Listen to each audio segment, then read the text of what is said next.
मेरा स्वागत है जी सभी स्टूडेंट्स का। एक बार फिर हम आज के बड़े इम्पोर्टेंट लाइव शो में हाजिर हैं।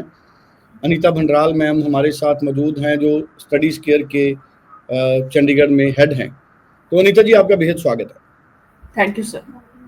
Thank you ma'am. Anita ma'am, दो बड़ी खबरें हैं, जी उनकी बात करेंगे हम। एक तो कनाडा को नए प्राइम मिनिस्टर मिले हैं, मिस्टर कार्ने, जी मिस्टर जी मार्क कार्ने। तो जी कनाडा में नए प्राइम मिनिस्टर आए हैं और ऑस्ट्रेलिया में इलेक्शंस है मई में। तो बिल्कुल। हाँ।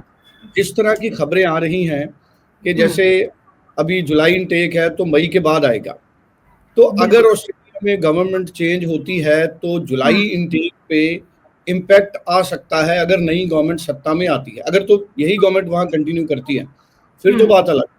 अगर हम्म। नई गवर्नमेंट आती है तो पॉलिसी शिफ्ट हो सकती है। तो ऐसे जी में जुलाई इनटेक के लिए जो खबरें आ रही हैं, मैं आपसे जानना चाहूँगा आपका क्या ओपिनियन है कि जी एक तरह से स्टूडेंट्स के लिए अगर जुलाई इनटेक में वीज़ा लेना है सेफली, जी तो उनके पास सिर्फ अप्रैल का महीना है, क्योंकि मई में तो ऑस्ट्रेलिया इलेक्शंस में चला जाएगा। इस तरह की बिल्कुल। पॉसिबिलिटीज़ हैं जो पता है कि 17th ऑफ मई या उससे पहले-पहले वहाँ वीकली इलेक्शंस होनी है। तो अब जी जुलाई इनटेक कितना इम्पोर्टेंट हो गया है ऑस्ट्रेलिया का? बिल्कुल सर, ये जो न्यूज़ है कि इलेक्शन है ऑस्ट्रेलिया में, और ऑस्ट्रेलिया में जो इलेक्शन है उसकी वजह से ऑब्वियसली जब नई सरकार आती है तो चीज़ें बहुत ज़्यादा चेंज होती हैं। वो चाहे इंडिया हो, चाहे कोई भी कंट्री हो।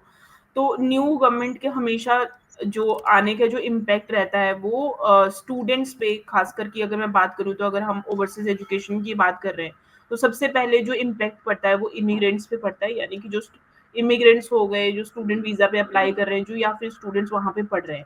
बिकॉज कहीं ना कहीं सिनेरियो ऐसा होता है हमारे यहाँ से, तो स्टूडेंट्स ऐसे हैं कि they want to go, they want to study. ये एक बहुत पॉजिटिव चीज है। लेकिन जब बात आती है किसी भी फॉरेन कंट्री की, चाहे ऑस्ट्रेलिया की बात कर लो, कनाडा की बात कर लो, यूएस की बात कर लो, वो इस चीज को कैसे लेते हैं? हम इसको बहुत पॉजिटिव लेते हैं कि हमारा बच्चा बाहर जा रहा है पढ़ने के लिए। लेकिन वो उस चीज को कैसे लेंगे कि बाहर से सारे स्टूडेंट्स आ रहे हैं, यानी कि इंडिया से स्टूडेंट्स आ रहे हैं, चाइना से स्टूडेंट्स आ रहे हैं।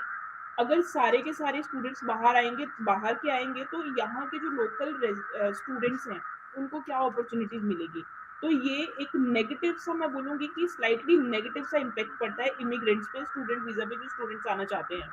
तो हमेशा इम्पैक्ट पड़ता ही पड़ता है जब भी नई गवर्नमेंट आती है। तो इसी चीज को रहते हुए बहुत सारी यूनिवर्सिटीज ने अभी जो अपने चांसेस, अपने जो रूल्स हैं, या फिर आई वुड से उनमें जो डेडलाइन है, या वो बहुत ज़्यादा लीनियंट होगी, क्योंकि यूनिवर्सिटीज़ को भी कहीं न कहीं पता है कि बस ये 2 महीने का टाइम है। इन 2 महीने, यानी कि अब already we are sitting in March, March के 10th मार्च में आज हम बैठे हैं, और अप्रैल, ये 2 महीने हैं, जबकि जितने भी स्टूडेंट्स हैं उनकी एप्लीकेशन को अप्रूव किया जा सकता है, उनकी एप्लीकेशन पे काम किया जाता है। बिकॉज़ यू नेवर नो कि बाद में क्या होगा। और यही चीज़ों को रहते हुए ही यूनिवर्सिटीज ने जो अपना डेडलाइन का जो टाइम दिया हुआ है वो April, mid of April, end of April, July intake mid of और एंड ऑफ अप्रैल में ही खत्म हो जाएगा, इन्हीं चीजों को रखते हुए। दूसरी चीज है मिनिस्ट्रियल डायरेक्शन 111। मिनिस्ट्रियल डायरेक्शन 111 के अंडर भी हर कोई यूनिवर्सिटी की यही चीज रहती है कि वो अगर वो प्रायोरिटी 1 में आ रही है तो दैट मीन्स उनकी जो सीट्स हैं वो बिलो 80% है। तो वो प्रायोरिटी 1 वाली जो यूनिवर्सिटीज है वो ज्यादा जल्दी फुल हो जाती है, और बच्चा भी यही चाहता है कि हम प्रायोरिटी 1 में जाए। तो इसीलिए मैं आपको कहूंगी कि ये सारे जो कि सिनेरियो है, ये सिर्फ उसी चीज का इंडिकेशन है कि स्टूडेंट जल्दी से जल्दी अप्लाई करें, ज्यादा लेट ना करें। बिकॉज अब जो सिनेरियो है वो आने वाले टाइम में थोड़ा सा चेंज होगा, इम्पैक्ट तो पड़ेगा ही पड़ेगा। बट यस, आप जुलाई इनटेक बड़े आराम से बेटर कर सकते हो अगर आप अप्लाई कर लेते हैं एज सुन एज पॉसिबल। इसके बाद अगर मैं बात करती हूँ कि अभी पहले जो चीज़ें थी हमारी, अगर मैं ऑस्ट्रेलिया की ही बात करती हूँ, खासकर ऑस्ट्रेलिया डेस्टिनेशन की ही मैं बात करती हूँ, बहुत सारी चीज़ें थी कि बड़ी ईज़िली निकल जाती थी। लेकिन अब कुछ एजेंट्स की वजह से या फिर कुछ स्टूडेंट्स की वजह से बहुत ज़्यादा वेरिफिकेशन भी हो रही है, यानी कि जो भी आपने फंड्स जमा करवाए हैं अपने बैंक में उसकी प्रॉपर वेरिफिकेशन हो रही है, आईटीआर की प्रॉपर वेरिफिकेशन हो रही है, या फिर आपके एकेडमिक्स, वर्क एक्सपीरियंस वगैरह की सबकी प्रॉपर वेरिफिकेशन हो रही है। तो बिल्कुल भी आप ये मत लेके चलें कि कोई बात नहीं, अगर कुछ भी नहीं है तो हमारा एजेंट सारा सब कुछ करवा देगा। एजेंट के भी इस टाइम पे कहीं ना कहीं बिल्कुल हाथ बंधे हुए कि उनको भी नहीं पता कि चीजें कैसे पॉसिबली करवानी है। तो इसी चीज़ के लिए ही अगर आप कंफ्यूज हो अपनी प्रोफाइल को लेके और आपको नहीं समझ में आ रहा है कि कहाँ पे अप्लाई करना चाहिए, कौन सी यूनिवर्सिटी आपकी एप्लीकेशन को एक्सेप्ट कर सकती है, कौन सी क्या हर्डल आ सकते हैं आपकी प्रोफाइल में, you can just call us on this number.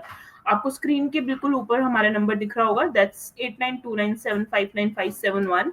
In case अगर आपका फोन नहीं कनेक्ट होता है, आप मिस्ड कॉल भी करते हैं, तो हमारे पास वैसे ही आपकी क्वेरी आ जाएगी, या फिर आप व्हाट्सएप पे भी मैसेज कर सकते हैं। बिकॉज ऑस्ट्रेलिया के लिए I would say this is the best time जब आप जुलाई इनटेक के लिए अप्लाई कर सकते हैं। बिल्कुल। अनीता मैम, कुछ दिन पहले तक बड़े तेजी से आपके वीजा आए, जी 1 महीने में भी 60 से ज्यादा वीजे आप लोगों के आए। तो अभी वीजे का ट्रेंड क्या है? क्या अभी काफी वीजा पेंडिंग है ऑस्ट्रेलिया से, और अभी करंट ट्रेंड क्या है स्टडी वीजा के रिजल्ट्स का? जी सर, जो जितने भी वीजास आ रहे थे वो फेब्रुअरी इनटेक के लिए थे। अब तो जितने भी स्टूडेंट्स हैं वो फेब इनटेक के और मार्च इनटेक के स्टूडेंट्स थे, वो ऑलरेडी ऑस्ट्रेलिया में पहुंच चुके हैं। तो ये जो वीजास आ रहे थे ये फेब और मार्च इनटेक के लिए ही आ रहे थे। तो अब luckily like most of the students got the visas. बहुत ही कम स्टूडेंट्स हैं जिनके वीजा डिसीजन अभी भी स्टिल अवेटेड है, उनके लिए एक्सटेंशन और डेफर ऑफर लेटर का हमने ऑलरेडी अरेंज कर दिया है। लाइक 3 से 4 स्टूडेंट्स, इससे ज्यादा नहीं है। उसके बाद अब जो एप्लीकेशन प्रोसेस हो रही हैं, जिनकी सीओईज आ रही हैं, वो है जुलाई इनटेक। तो जुलाई इनटेक के लिए पेमेंट सीओईज आना शुरू हो गई है, लेकिन डिसीजन आने में अभी थोड़ा टाइम लगेगा। लेकिन हाँ, आप ऑटो ग्रांट, कुछ यूनिवर्सिटीज के ऑटो ग्रांट वीजाज आए हैं जुलाई इनटेक के लिए भी। तो अगर इन केस कोई स्टूडेंट अप्लाई करना चाहता है, आपकी सीओई आ गई है या फिर आपके ऑफर लेटर अनकंडीशनल स्टेज पे, तो आप ये बिल्कुल भी मत सोचे कि जुलाई इनटेक अभी दूर है, हम थोड़ा रुक के पेमेंट करवा लेते हैं। तो आप थोड़ा जल्दी करवाएं, बिकॉज टाइम कंपैरेटिवली थोड़ा सा कम है। बिकॉज यू नेवर नो, कई बार हाई कमीशन थोड़ा ज्यादा भी टाइम दे देती है डिसीजन देने में, और कई बार बिल्कुल ठीक है। हाँ लक ऐसा होता है कि कई बार स्टूडेंट्स का ऑटो ग्रांट आ जाता है, क्योंकि अभी सिटिंग कैपेसिटी पूरी पूरी है। तो मतलब अगर आप अप्लाई करते हैं तो या तो विन विन सिचुएशन ही होगी आपकी, तो फिर ऑटो ग्रांट वीजा का आप सोच सकते हैं। अगर नहीं तो फिर आपका जो डिसीजन है वो थोड़ा टाइम से आ जाएगा। अच्छा, ऑटो ग्रांट वीजा किस तरह के प्रोफाइल पे एक्सपेक्टेड रहता है? कोई अप्रोक्सीमेट आइडिया, कैसी प्रोफाइल को ऑटो ग्रांट, या इसके लिए यूनिवर्सिटी इंपॉर्टेंट है कि आप किस यूनिवर्सिटी में जा रहे हैं? सर, सबसे इम्पोर्टेंट रोल ही यूनिवर्सिटी का प्ले होता है। लेट्स सपोज अगर आपने पब्लिक फंडेड यूनिवर्सिटी में अप्लाई किया है, आपने जीएट यूनिवर्सिटी में अप्लाई किया है, या फिर आपने एक ऐसे किसी कॉलेज में अप्लाई किया है जिसकी एफिलिएशन गवर्नमेंट फंडेड यूनिवर्सिटी से, तो चांसेस बहुत ज्यादा रहते हैं आपके ऑटो ग्रांट के। पहली चीज। दूसरी चीज, आपके लिए जो सबसे ज्यादा इंपॉर्टेंट है, आपने कोर्स कौन सा सिलेक्ट किया है। हमने इस इनटेक में जितने भी स्टूडेंट्स को कोर्स दिए हैं वो स्पेशलाइज्ड कोर्स ही दिए हैं, बिकॉज जेनेरिक कोर्सेज में जो वीजा के चांसेस होते हैं वो कंपैरेटिवली कम होते हैं। लेट्स सपोज अगर कोई स्टूडेंट है कॉमर्स वाला, तो वो जाहिर सी बात है कि बैचलर ऑफ बिजनेस के लिए लाइक वो अप्लाई करेगा। लेकिन हम लोगों के असेसमेंट का क्या तरीका होता है कि अगर लेट सपोज किसी स्टूडेंट के जिस भी सब्जेक्ट में मार्क्स है, उसने अकाउंट्स पढ़ा है, उसने बिजनेस स्टडीज पढ़ा है, उसने स्टैटिस्टिक्स पढ़ा है, इकोनॉमिक्स पढ़ा है उसने, तो जो भी जिसमें भी वो अच्छा स्कोर कर रहा है, हम उसके रिलेटेड ही उसको एक स्पेशलाइज कोर्स देते हैं। If student is good in accounting, तो instead of giving bachelor of business, हम उसको bachelor of business in accounting देंगे। If student is good in business studies, तो instead of giving business of business bachelor of business, we will give them bachelor of business in international business. ठीक है। तो ये वाले जो courses हैं, जब हम स्पेशलाइज्ड कोर्स देते हैं तो स्टूडेंट्स का वीजा चांसेस बहुत ऊपर बढ़ जाते हैं, ऑटो ग्रांट के चांसेस बहुत अच्छे हो जाते हैं। ठीक है। और अगर मैं बात करूं तो स्टूडेंट की प्रोफाइल ऑलरेडी स्टूडेंट को भी बोलने के लिए इजी हो जाता है, बिकॉज यू नेवर नो, कई बार स्टूडेंट का इंटरव्यू भी आ जाता है हाई कमीशन से। यूनिवर्सिटी से तो आता ही है, बट हाई कमीशन से भी इंटरव्यू के चांसेस रहते हैं। तो that is the way, like इस तरह से हम लोग प्रोफाइल की असेसमेंट करते हैं। तो जेनेरिक कोर्सेज को अवॉइड करें, प्राइवेट कॉलेजेस को अवॉइड करें, go with the public funded university first thing, and go with the specialised course. इसमें भी अगर आपको कंफ्यूजन है, जितने भी स्टूडेंट्स हैं, जो भी व्यूअर्स ये देख रहे हैं, अगर इसमें भी कंफ्यूजन है, आपको नहीं समझ में आ रहा है कि हमारी प्रोफाइल का स्पेशलाइज्ड कोर्स कौन सा होगा, again you can call us on below given number. बिल्कुल, ये बड़ा इंपॉर्टेंट है। बहुत जी सारे स्टूडेंट्स को ये नहीं पता लगता कि उनके प्रोफाइल के अकॉर्डिंग उनका स्पेशलाइज्ड कोर्स कौन सा है। तो उसके लिए सोल्यूशन है, आप एक तो 8929759551 पर कॉल कर सकते हैं। अदरवाइज आप अपना प्रोफाइल व्हाट्सएप करें 9343624902, और आप अपना प्रोफाइल व्हाट्सएप करेंगे। प्रोफाइल में क्या-क्या भेजें स्टूडेंट आपको? सर 10th एंड 12th की मार्कशीट भेजें, आईएलटीएस का स्कोर कार्ड भेजें। अगर वो फंड्स एंड इनकम की डिटेल बता दें कि उनकी ईयरली इनकम कितनी है। अब ईयरली इनकम में कई बार स्टूडेंट सिर्फ पेरेंट्स की देखते हैं कि मम्मी पापा की ये इनकम है। डिपेंड करता है। अच्छा, बहुत सारे स्टूडेंट्स को सर डिलेज का बड़ा सामना करना पड़ता है, मतलब कि उनका ये होता है कि हमने तो जी फाइल लगाई थी, दिसंबर में फाइल लगाई थी, अभी तक हमारा ऑफर लेटर नहीं आया, या फिर अभी तक हमने जीएस के डॉक्यूमेंट सबमिट कर दिए लेकिन अनकंडीशनल ऑफर लेटर नहीं आया। मैं आपको ये बताती हूँ कि हम कैसे काम करते हैं, so that you can also ask the cross question from your agent, या फिर अगर आपको नहीं अभी चीजें नहीं सूट बैठ रही है तो यू कैन डायरेक्टली कॉल अस। देखिए, जो भी हम यूनिवर्सिटी की आपको शॉर्टलिस्टिंग देंगे, उस यूनिवर्सिटी में सबसे पहले तो we will select the specialised programme, relevant programme और पब्लिक फंडेड यूनिवर्सिटी। आपको कोर्स देते हुए इन 3 चीजों का ध्यान रखेंगे हम। One is public funded university, specialised course and related to your profile relevancy. Number third, जब भी हम आपको कोर्स देंगे तो then we will ask about your income, कि आपकी फैमिली की इनकम कितनी है। बिकॉज हर यूनिवर्सिटी का, लेट सपोज अगर मैं किसी स्टूडेंट की एप्लीकेशन को डीकेन यूनिवर्सिटी में अप्लाई कर रही हूँ, तो मुझे ऐसा नहीं है कि ऑफर लेटर के बाद पता चलेगा कि भी डीकेन यूनिवर्सिटी में कितने फंड्स लगेंगे, डीकेन यूनिवर्सिटी में कितने इनकम लगेगी। वो मुझे पहले ही पता होगा। वो मेरी समझदारी है कि आपको डीकेन यूनिवर्सिटी देने से पहले ही मैं आपसे कंफर्म कर लूं कि आपके पास डीकेन यूनिवर्सिटी के लायक फंड्स हैं भी या नहीं है, डीकेन यूनिवर्सिटी के लायक इनकम है भी या नहीं है, जो वो चीज एक्सेप्ट कर रहे हैं। तो ये एक बहुत बड़ा टाइम वेस्टेज होता है स्टूडेंट्स का। बिकॉज उनको, वो एप्लीकेशन तो कर लेते हैं, एप्लीकेशन भी प्रोसेस हो जाती है, ऑफर लेटर भी आ जाती है। ऑस्ट्रेलिया में 99% स्टूडेंट्स की ऑफर लेटर आती है। जो चीजों की प्रॉब्लम आती है वो सिर्फ ऑफर लेटर के बाद ही आती है, जब आप जीएस और जीटी सबमिट करते हैं। बिकॉज तब आपको पता चलता है, ओह मैंने तो इस यूनिवर्सिटी में अप्लाई किया है, बट ये यूनिवर्सिटी तो जी एग्रीकल्चर इनकम ही नहीं एक्सेप्ट करती है। दूसरी यूनिवर्सिटी, हमारा तो नॉर्मल सा एक बिजनेस है, ठीक है, हमारे पास बिजनेस के भी डॉक्यूमेंट नहीं है, और ये यूनिवर्सिटी तो बिजनेस के डॉक्यूमेंट भी एक्सेप्ट नहीं करती। तो ये चीजें आपके एजेंट को, आपके काउंसलर्स को पहले ही पता होनी चाहिए। This is your right. इससे क्या होगा, आपका टाइम सेव होगा। तो एक हम इन चीजों का ध्यान रखेंगे so that we can save your time. आप आज आए हो, ठीक है, तो most probably will try to give you the unconditional offer letter within 1 month. Conditional offer letter you will get within 7 to 10 days, and उसके बाद अगर आपके पास डॉक्यूमेंट्स रेडी हैं तो अगले 15 से 20 दिन के अंदर आपके पास अनकंडीशनल ऑफर लेटर्स भी आ जाएंगे। बिल्कुल सही बात है अनीता मैम, ये तो मैंने भी देखा है। बहुत सारे स्टूडेंट्स, ऑफर लेटर तो आ जाती है, उसके बाद वो यही कहते हैं जी 2 महीने हो गए जी, हमारा जीएस नहीं क्लियर हो रहा। असल में मिसमैच है। तो स्टूडेंट्स एक बात का ख्याल रखें, सबसे हाँ। पहले आपने यूनिवर्सिटी तय करनी है कि कौन सी यूनिवर्सिटी में आपको जाना है, क्या उस यूनिवर्सिटी के अकॉर्डिंग आपका प्रोफाइल, आपके फंड्स, आपके पास डॉक्यूमेंटेशन है, तभी उस यूनिवर्सिटी का आप ऑफर लेटर मंगाएं। सो मैं हमेशा स्टूडेंट्स को कहता हूं कि अगर आपने ऑस्ट्रेलिया में अप्लाई करना है तो अनीता मैम से बात किए बिना बात नहीं बनेगी आपकी। तो एक बार कॉल कर। गुरलीन गरेवाल जी का मैसेज है। बहुत बारी ऐसा होता है कि 70% केसेस में ऐसा होता है कि बच्चा अकेडमिकली क्वालिफाई कर लेता है यूनिवर्सिटी की गाइडलाइन। अकेडमिकली बच्चा अगर चाहता है कि मेरे को, जैसे कि गुरलीन जी ने लिखा है कि विक्टोरिया यूनिवर्सिटी, ठीक है ना, तो विक्टोरिया यूनिवर्सिटी में अकेडमिकली क्वालिफाई होंगे, ठीक है, लेकिन फाइनेंशियली नहीं क्वालिफाई होंगे। अब जैसे डेयरी इनकम है कि क्या विक्टोरिया यूनिवर्सिटी डेयरी इनकम एक्सेप्ट करता है, नहीं करता है।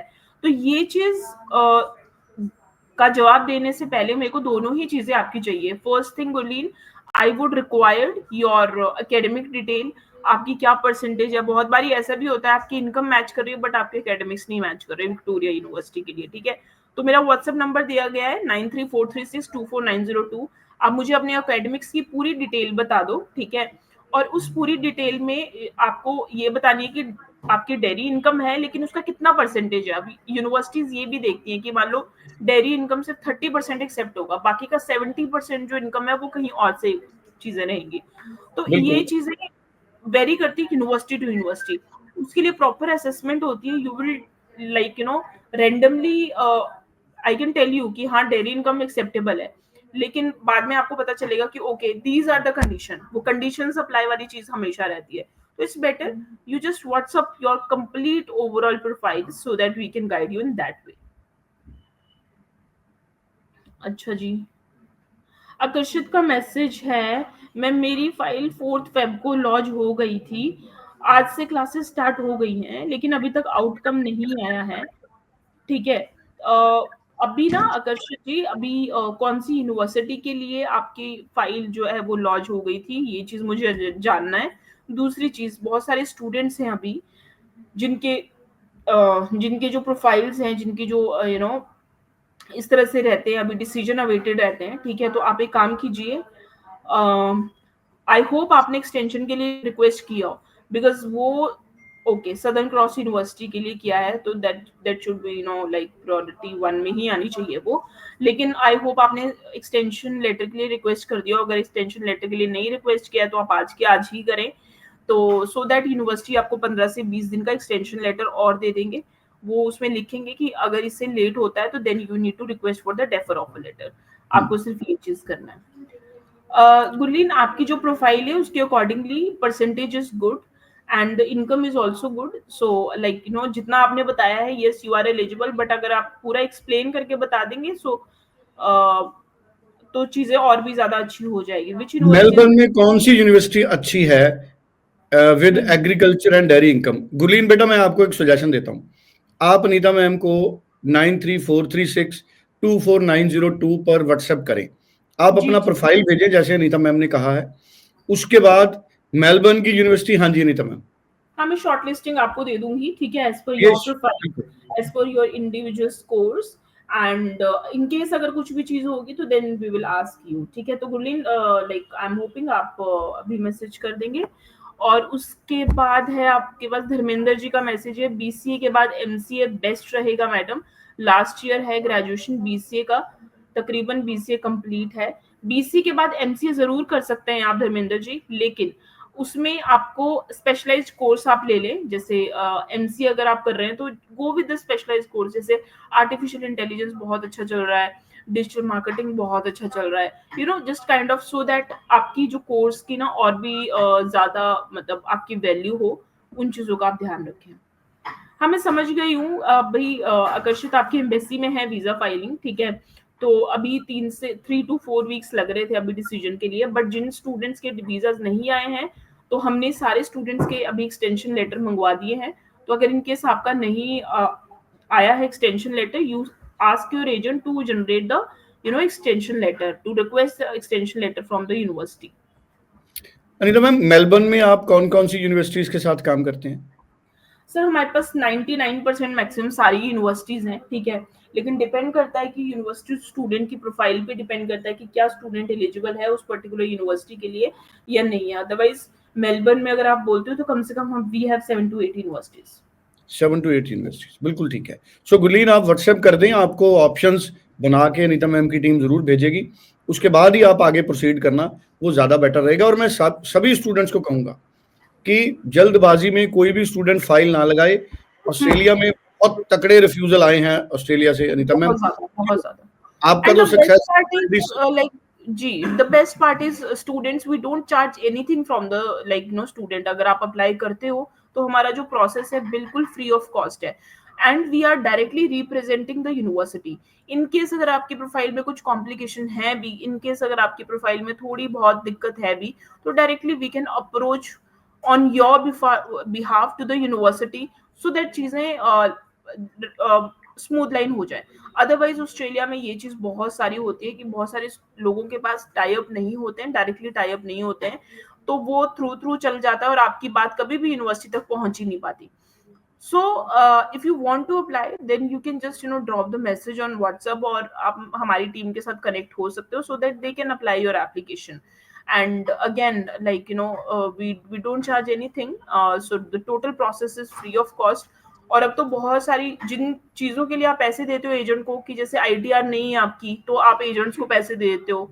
ठीक है, अब तो बहुत सारी यूनिवर्सिटीज ऐसी हैं जो कि रीसेंट आईटीआर भी एक्सेप्ट कर लिए। तो अगर रीसेंट आईटीआर की बात करें तो रीसेंट आईटीआर तो आप अभी भी भर सकते हो। तो वो आप एक बिना मतलब के पैसे दे रहे हो, उनको कुछ भी नहीं लगा उनका। ठीक है, और आपने पैसे उनकी जेब भर रहे हो।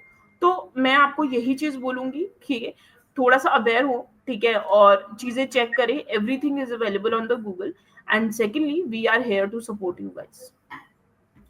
बिल्कुल ठीक है जी। अगर बिल्कुल सोच समझ के स्टूडेंट्स फाइल लगाएँगे, तो उनके लिए बेटर रहेगा, क्योंकि ऑस्ट्रेलिया से इतनी ज़्यादा रिफ्यूज़ल आई हैं बहुत सारे एजेंट्स की, क्योंकि उन्होंने पूरा प्रोसीजर फ़ॉलो नहीं किया। जी, और जी, जी। मैं देखता हूँ आपके इतने ज़बरदस्त सक्सेस रेट आया। मैम, जी। जनवरी या फरवरी का आपका सक्सेस रेट अभी तक कितना रहा? सर हमारा जो सक्सेस रेट था जनवरी एंड फरवरी का, वो था हमारा 95.6%। सो ये हम लोगों ने मेंटेन किया था। वैसे भी अगर मैं बताऊं, ओवरऑल अगर यूनिवर्सिटीज का जो लाइक था, वो 92% था, but we were able to achieve 95.6%। So इसका रीजन भी मैं आपको यही बताया थी कि we selected the university, we went with the like specialised course, जहाँ पे स्पेशलाइजेशन मिले स्टूडेंट को। और सबसे इंपॉर्टेंट चीज क्या प्ले करती है sir, how we are presenting your profile. एक चीज है, लेट सपोज अगर मैं आपको एक प्रपोजल देती हूँ, मैंने प्रपोजल आपको वैसे ही दे दिया, टुकड़ों में दे दिया, आधी चीज मैंने व्हाट्सएप पे बोली, आधी चीज मैंने बोल के बोली, आधी चीज मैंने मेल पे बोली, शायद आपको मेरी बात ही नहीं समझ आएगी कि अनीता व्हाट मेरे से बोलना क्या चाहती है, किस चीज की डिमांड कर रही है। दूसरा तरीका क्या है, how I am presenting your profile, how I am presenting your proposal. तो this is the same thing. आपको वीजा चाहिए, how I am presenting your file in front of the visa officer. या फिर मैं ब्रेक्स में दे दूं वही generic course दे के, वही एसओपी दे के, वही कॉपी पेस्ट करके, इंटरव्यू की प्रिपरेशन ना करवाऊं। तो ये चीजें बहुत ज्यादा इंपॉर्टेंट रोल प्ले करती है कि आपका जो कंसल्टेंट है वो कितना एक्सपीरियंस्ड है। और सबसे इम्पोर्टेंट चीज है कि क्या उनके पास डायरेक्ट यूनिवर्सिटी की पकड़ है या नहीं है। आज तो आपका वीजा आ जाएगा, बट यू नेवर नो, कल को यूनिवर्सिटी के अंदर ही आपको कोई प्रॉब्लम आ गई, लेट सपोज आप वहां पे पहुंच गए और आपको यूनिवर्सिटी कुछ बोलती है, जैसे कि हमारे एक स्टूडेंट के साथ हुआ। मैं आपको एक इंसिडेंट बताती हूँ। हमारा एक स्टूडेंट गया जेम्स कुक यूनिवर्सिटी ब्रिस्बेन में, तो उसका जो वीजा था टाइम से आ गया, उस स्टूडेंट का वीजा। उसके बाद क्या हुआ कि वो स्टूडेंट जैसे ही वहां पे पहुंचा, तो वो सिडनी में था, वो लेट हो गया यूनिवर्सिटी के कैंपस तक। यूनिवर्सिटी ने कहा कि भाई अब तो तुम लेट हो गए हो, अब हम तुम्हारी एडमिशन नहीं ले सकते, तुम्हारे पास जो अब तुम्हें क्या करना है, तुम्हें डेफर ऑफर लेटर के लिए अप्लाई कर लेना है। स्टूडेंट ने हमारे काउंसलर को रीच आउट किया कि मैं थोड़ा लेट हो गया हूँ, आया तो मेरा वीजा टाइम पे था, लेकिन ये जो मेरा जो कैंपस था वो ब्रिस्बेन था, मैं सिडनी चला गया था, ठीक है, और मैं किसी अपने रिलेटिव के पास पहुंचा। और अब मैं क्या करूं, अब मेरे पास इस चीज का कोई सोल्यूशन नहीं है। तो our counsellor guided that student कि आप एक काम करो, ठीक है, आप उनको बोलो कि डेफर ऑफर लेटर तो आप अप्लाई कर लो, लेकिन वो आपको बोलेंगे, क्योंकि आपका जो इनटेक है वो है जनवरी इनटेक, और जो दूसरा कोर्स आपका स्टार्ट हो रहा है वो है मे इनटेक में। अब आप ले तो लोगे, लेकिन कल को आपको ये बोलेंगे कि आपका ये 2-3 महीने का गैप क्यों आ गया, आप उस गैप में क्या दिखाओगे, तो आपके लिए प्रॉब्लम आ जाएगी। वो फिर से आपकी जो फीस है वो रिफंड कर देंगे, और मे भी हो सकता है वो आपको डिपोर्ट भी कर सकते हैं। अब हमने बच्चा वहां पे गया, स्टूडेंट ने बात करी, सारा सब कुछ किया कि अब ये जो गैप का क्या करेंगे, आप बताओ गैप का कोई सोल्यूशन है। तो यूनिवर्सिटी से बात करी, हमने बात करी, हमारे काउंसलर ने बात करी। तो जब हम यूनिवर्सिटी के साथ कनेक्ट हुए, तो म्यूचुअल अंडरस्टैंडिंग के साथ ये हुआ कि स्टूडेंट को एक फाउंडेशन कोर्स दे देते हैं, सो दैट यूनिवर्सिटी बाद में गैप के बारे में ना पूछे। अब यही यही वो स्टूडेंट होता, और यही स्टूडेंट ने किसी थर्ड पार्टी या फिर किसी एक जिसके पास एक्सपीरियंस नहीं है उसके पास गया होता, तो क्या वो सोल्यूशन दे पाता। वो तो स्टूडेंट मई तक इस भरोसे में बैठा होता है कि चलो मेरा डेफर ऑफर लेटर आ जाएगा, मैं तब एडमिशन क्लासेस अपनी स्टार्ट कर दूंगा, ठीक है। लेकिन उस गैप को, वो चीज जो उसका वो हो सकता था, वो डिपोर्ट भी हो सकता था। इसी चीज के लिए मैं कहती हूँ कि आपके लिए बहुत ज्यादा जरूरी है उन कंसल्टेंट के साथ जाइए जहां पे आपको डायरेक्ट गाइडेंस मिल जाती है, और एक एक प्रॉपर एडवाइस मिल जाती है। That's very very important in if we are talking about Australia. बिल्कुल ठीक है मैम। बहुत ही इम्पोर्टेंट बहुत ही इम्पोर्टेंट इन्फॉर्मेशन आपने शेयर की है। सो मुझे लगता है कि इससे डेफिनेटली स्टूडेंट्स को काफ़ी ज़्यादा फ़ायदा होने वाला है। और अब अनीता मैम, जैसे मई में इलेक्शंस है, तो क्या ये पॉसिबल है कि अब हम मार्च आधा तो आने वाला है। अभी जी। हम आ गए हैं 10 मार्च में आ गए हैं, 20 दिन रह गए, हम्म। 21 दिन। तो अब ये 40-50 दिन है। जी इसमें स्टूडेंट्स, क्या आपको लगता है कि जुलाई इनटेक के वीज़ा मैक्सिमम स्टूडेंट अप्लाई करके रिसीव कर सकते हैं? सर उनके पास कोई ऑप्शन नहीं होगी। रीजन बिंग ये है कि अप्रैल में ही मैक्सिमम यूनिवर्सिटीज की डेडलाइन है। अगर कोई जी। स्टूडेंट जुलाई इनटेक के लिए अप्लाई करना चाहता है तो अप्रैल ही मैक्सिमम 90% यूनिवर्सिटीज ने अपनी एडमिशन की और जीएस सबमिशन की डेडलाइन रखी है और पेमेंट किया है वुड से।